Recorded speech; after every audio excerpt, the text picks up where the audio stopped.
শুভ সন্ধ্যা। তো আশা করি সবাই ভালো আছো, আমিও ভালো আছি। তো আর একটি নতুন ব্লগ শুরু করছি, মিনি ব্লগ। তো দেখো, এই দেখো কড়াতে কি হচ্ছে। এটা হচ্ছে তোমার কি বলো তো, গেস করলে জানাও, আর আমি এমনি বলেও দিচ্ছি। এটা হচ্ছে চিকেন পকোড়া বানাচ্ছি সন্ধ্যায়। এখন কাল থেকে ভালোই ঠান্ডা আছে, এখন চিকেন পকোড়া খেতে ইচ্ছে করছে।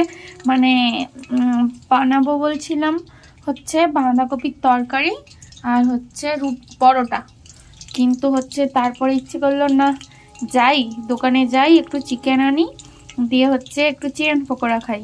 যেই ভাবা সেই কাজ, দোকানে চলে গেলাম। তো চিকেন নিয়ে চলে এসেছি, 500 মতন চিকেন নিয়েছি। বলেছিলাম দোকানদারকে যে তুমি একটু মানে চিকেন পকোড়ার জন্য একটু চিকেন এর ভেতর থেকে বের করে দাও, আর বাকিটা যেরকম নর্মাল পিস হয় সেরকম করে দাও। তো উনি তাই করেছেন। হচ্ছে কিছুটা চিকেন পকোড়ার জন্য আর হচ্ছে কিছুটা হচ্ছে এমনি চিকেন করবো, সেটা ঝোল করব। তো দেখতেই পেলে কিরকম হয়েছে। হ্যাঁ, এত এক দফা করে খাওয়া হয়ে গেছে, মোটামুটি ভালোই টেস্ট হয়েছে। নিজে মানে করেছি বলে বলছি না, আমি খারাপ হলে মানে আমি নিজে রান্না করলে আমার কাছে খারাপ হলে ওটা খারাপ, মানে ভালো না লাগলে ওটা ভালো নাই, আর ভালো লাগলে ভালো বলি। নিজের রান্না বলেই যে সবসময় প্রশংসা করি তা নয়। নিজের রান্না ভালো না হলে দৌড় আজকে রান্নাটা কেমন হয়েছে ভালো লাগেনি, যখন ভালো হয় তখন ভালোই বলি।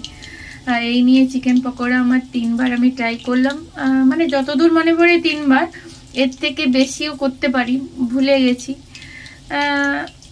বেশি হবে মনে হয়, তবে 3বারের কথা আমার মনে আছে।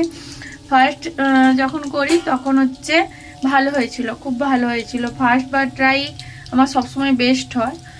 মানে যখনই আমি নতুন কিছু ফার্স্টবার ট্রাই করি আমার কাছে মানে সেইটা পারফেক্ট হয়ে যায়। তো চিকেন পকোড়াটাও পারফেক্ট হয়েছিল, মানে দারুণ টেস্টি হয়েছিল। আর এখানে কিছু মানে তাও মানে অনেকদিন আগেই করেছিলাম, গরম থাকাকালীন করেছিলাম। মোটামুটি খুব একটা ভালো হয়নি, ওই মোটামুটি। আজকেরটা ভালো হয়েছে। আর তোমরা কে কে চিকেন পকোড়া খাবে চলে আসো, তোমরাও খেয়ে করে বলবে কিরকম হয়েছে। তো হচ্ছে আরেকবার দেখিয়ে দিই ব্যাক ক্যামেরায়। আর এর সঙ্গে চা হলে ভালো হতো, তবে হাজব্যান্ড এখনো আসেনি, ও আসুক। এই যে এটা ভাজছি ওর জন্যই। এগুলো এমনিতেই যেহেতু মানে কাঁচা মাংস দিয়ে করছি একটু বেশি সময় লাগবে, একদমই স্লিম গ্যাসে হচ্ছে। তো ওই জন্য এখনই ভেজে নিচ্ছি, ও চলে আসবে, ভাজা হতে না হতে হয়তো চলে আসবে। ঠিক আছে, চলো আরেকবার ব্যাক ক্যামেরা একটু, এই যে ব্যাক ক্যামেরায় দেখিয়ে দিচ্ছি লুকটা। আর ভিডিওটাকে বেশি বড় করব না, এমনিতে যখনই আমি ভিডিও করি এমনিতেই বড় হয়ে যায়। তো এটা হচ্ছে আরও একটু তেল দিয়ে ভাজলে পরে ভালো হতো, কিন্তু পুরো তেলটা মানে চিকেন করার আমার ইচ্ছে নেই, তাই এই যে হাফটা মতন ডুবে আছে।